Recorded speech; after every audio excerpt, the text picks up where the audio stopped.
کھڑا ہونا سکھاتا ہے، عبادت کے لیے سکھاتا ہے۔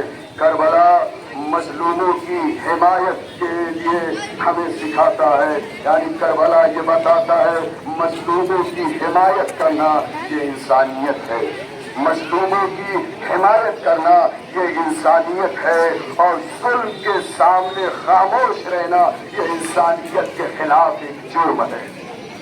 ظلم کے سامنے خاموش رہنا یہ انسانیت کے خلاف ایک جرم ہے۔ اور حسین نے ہمیں کیا درس دیا، کربلا نے ہمیں کیا سکھایا؟ دیکھو کربلا نے ہمیں انسانیت کا درس دیا ہے، کربلا نے ہمیں انسانیت کا درس دیا ہے کہ پہچانو انسان کون ہے، پہچانو حیوان کون ہے۔ کربلا کے میدان میں دو ہی شخصیتیں تھیں، ایک انسانیت کے نام سے مشہور ہوئی، ایک حیوانیت کے نام سے مشہور ہوئی۔ ایک نے انسانیت دکھائی تو حسین سامنے بن کے آیا، ایک نے حیوانیت دکھائی تو یزید بن کے سامنے آیا، یزید بن کے سامنے آیا۔ لہذا انسانیت کا درس ہمیں کربلا دیتا ہے، اور اسی کے ساتھ کربلا ہمیں انصاف کا درس دیتا ہے، بتاتا ہے حق کے لیے کبھی انسان کو، حق کے لیے انسان کبھی پیچھے نہ ہٹے، ہر مرحلے میں ہر محاذ پر انسان کو آگے بڑھنا چاہیے۔ دو تین جملے اور آپ کی خدمت میں، بس اس کے بعد مرحلہ گفتگو کو اتمام کروں گا۔ یاد رکھیے کربلا یہ ایک آندولن ہے بھرشٹاچار اور اتیاچار اور انیائے اور ظلم کے خلاف، یعنی ظلم کے خلاف ایک آندولن ہے۔ اور اسی طریقے سے کربلا، محرم، یہ عاشوراء، یہ جلوس ایک مکتب ہے، ایک ودیالیہ ہے، ایک اسکول ہے، جہاں ہمیں وفاداری کا پیغام دیا جاتا ہے، جہاں ہمیں وفاداری سکھایا جاتا ہے، جہاں ہمیں عدل و انصاف سکھایا جاتا ہے، جہاں ہمیں محبت کرنا سکھایا جاتا ہے، جہاں ہمیں سر ہر مظلوم کے سامنے جھکایا ہونا نہیں سکھایا جاتا۔ ہم ہمیشہ اپنے سروں کو بلند کر کے کربلا سے درس لیتے ہیں کہ کہاں ہمارے سر بلند ہونے چاہیے، کہاں ہمارے سر جھکنے چاہیے۔ اگر حق کی بات ہو تو اپنے سر کو بلند کرو، اگر باطل کی بات ہو تو اپنے قدم کو آگے نہ بڑھاؤ۔ لہذا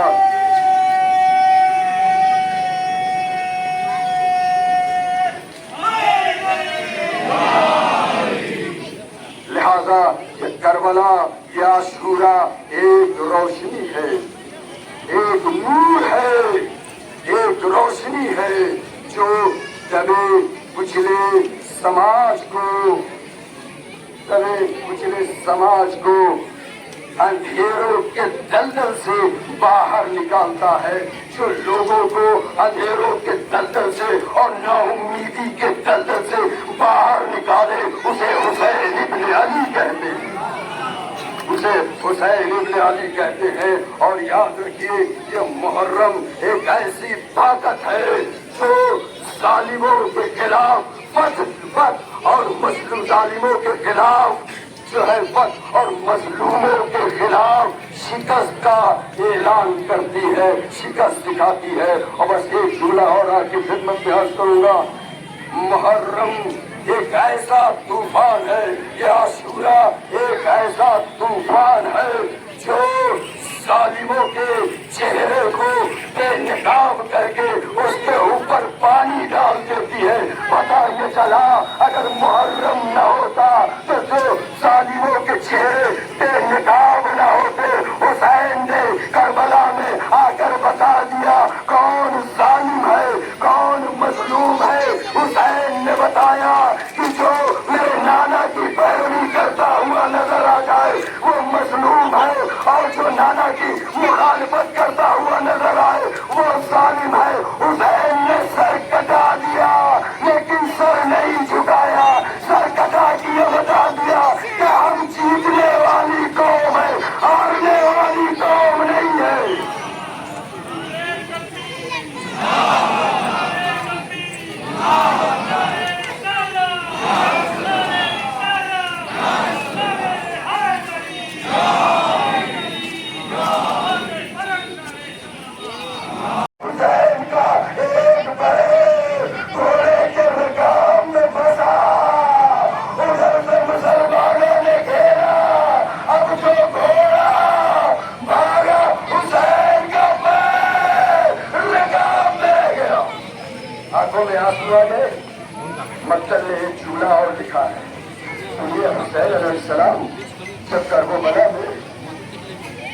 آئے ہیں اور سجدے کی حالت میں اپنے آپ کو پیش کیا ہے.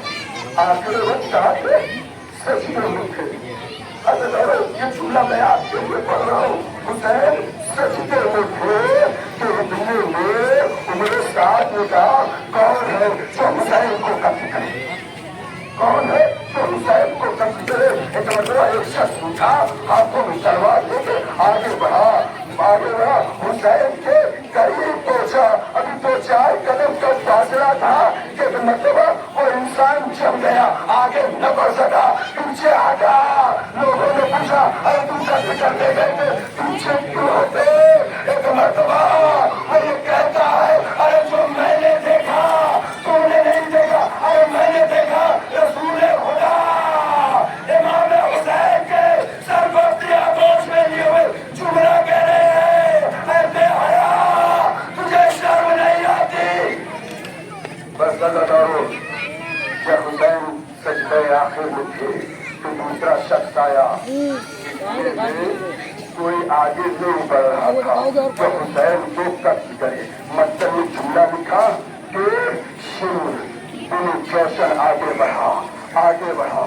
اگر جملہ سن لیجیے, جیسے ہی آگے بڑھا ہے اس نے دیکھا کہ اس پر پتھر رکھے ہوئے ہیں. پتھر کو دیکھا اور اپنے جیب سے اپنی کمر سے خنجر نکالا. خنجر بہت تیز تھا. خنجر کو نکالا, اس پتھر پر جب تک مارتا رہا, اس وقت تک مارتا رہا جب تک وہ خنجر کل خنجر نہ ہو گیا, جب تک اس کی دھار نہ مڑ گئی تب تک وہ پتھر پر مارتا رہا. بس وہی کل خنجر لے کر حسین کی بارگاہ میں آیا. حسین سجدے کی حالت میں ہے. مقتل نے جملہ لکھا. ایک مرتبہ شیور آگے بڑھا, اپنی انگلیوں کو حسین کے بالوں میں, حسین کے سر میں ڈالا اور ڈالنے کے بعد ایک مرتبہ کل خنجر کو لیا, حسین کے گلے پر چلانا شروع کیا. بس آخری جملہ میں نے محسوس ختم کر دی. ادادارو حسین جب اس دنیا سے رخصت ہو گئے اور وہ شام غریبہ بھی آئے گی, مصائب سنیں گے انشاءاللہ. جب اس دنیا سے رخصت ہو گئے تو سب لوگوں نے اپنے اعتبار سے مال لوٹنا شروع کیا. مقتل نے ایک جملہ لکھا کہ ایک شخص آگے بڑھا, حسین کا جنازہ پڑا ہوا ہے, حسین کی انگلیوں میں ایک انگوٹھی تھی. ایک شخص آگے بڑھا, اب انگوٹھی کو نکال رہا ہے, انگوٹھی نکل نہیں رہی ہے, نکال رہا ہے نکل نہیں رہی ہے, نکال رہا ہے نکل نہیں رہی ہے. میں یہ سوچ رہا تھا کہ آخر یہ انگوٹھی نکل کیوں نہیں رہی تھی. تو سنیے عزیزانو, انگوٹھی اس لیے نہیں نکلی, اگر ہم میں سے خدا نخواستہ کوئی زخمی ہو جائے, ہاتھ زخمی ہو جائے, پیر زخمی ہو جائے تو ہاتھوں میں ورم آ جاتا ہے, پیروں میں ورم آ جاتا ہے, ہاتھ سوج جاتے ہیں, پیر سوج جاتے ہیں. جس کے لیے مولا نے کہا آئے رے وہ میرا جان, جس کا جنازہ نہ زمین پر تھا نہ زمین پر تھا, اتنے تیر کھائے ہوئے تھے کہ وہ انگوٹھی جب نکال رہا تھا انگوٹھی نہیں نکلی. زخموں کی وجہ سے حسین کی انگلیوں میں ورم آ گیا, انگلیاں پھول گئی, انگوٹھی نکل نہیں رہی تھی. اس لعین نے خنجر نکالا, قیامت گزر گئی, وہ انگلیاں کاٹنے چلا. جس کا رسول اسلام بوسہ لیا کرتے تھے, خنجر نکالا, انگلیوں کو کاٹا, انگوٹھی نہیں, چلا گیا. میں کہوں گا مسلمانوں, حسین نے تو حق کے لیے